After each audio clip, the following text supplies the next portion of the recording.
maanta sharafta waxaa waaye gobanageenna oo maanta nin yarna aan ahayn dadkeenna annaka waxaa waaye dadka mas-uuliin haddeenaani ninkii qiimo waddanka ka haysta lama qadariyo ninkan 47 governor kilixo wajeer kilixo maaha 47 governors of Kenya ayuu COG chairman u yahay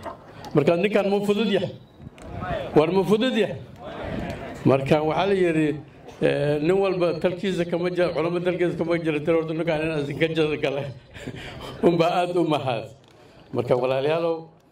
maadaama uu ninkii walaalkan nala jira annagana qiimaha ay waddanka Kenya ay siiyeen iyo madaxda Kenya ay siiyeen inaan qisiina oo caad u qaadanin oo ba horta dardaarannaga mid labaad oo aniga gabana u sheegay waxa waaye integrated laga dhiga basic education nursery-ga